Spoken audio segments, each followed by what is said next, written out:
এই চিংড়ি মাছটাকে আমি মাংসের মতন করে করব। চিনি দিয়ে দিলাম,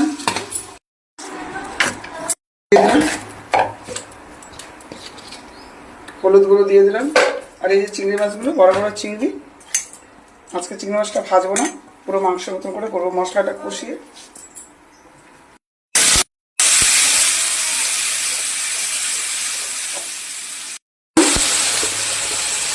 হলুদ গুঁড়ো দিয়ে দিলাম,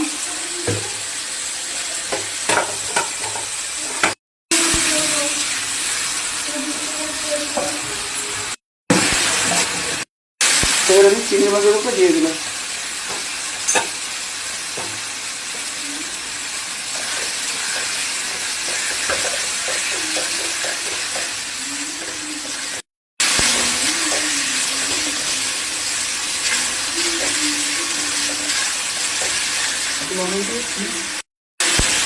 লবণ দিয়ে দিলাম।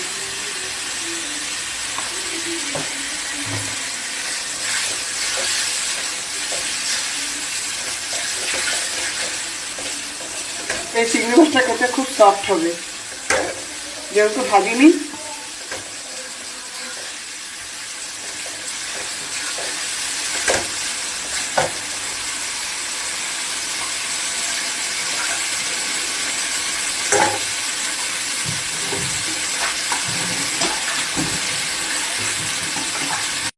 আমি জল দিয়ে দিলাম।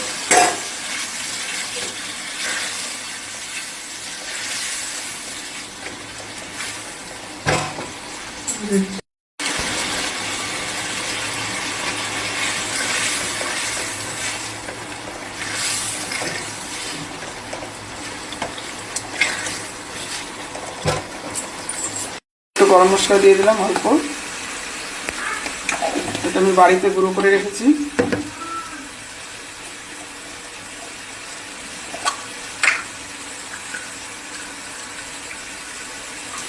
আর 1 চামচ ঘি দিয়ে দিলাম।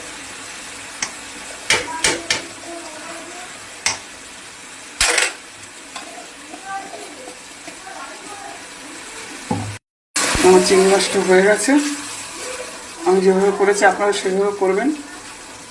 ভালো লাগলে লাইক কমেন্ট শেয়ার করবেন, পাশে থেকে বেল আইকনটি ক্লিক করবেন, আমার ফেসবুকটাকে ফলো করবেন, ইউটিউব চ্যানেলকে সাবস্ক্রাইব করবেন, আমার ইউটিউব চ্যানেল শঙ্করী কিচেন। আর আপনার ঈশ্বর কৃপায় সকলেই ভালো থাকবেন।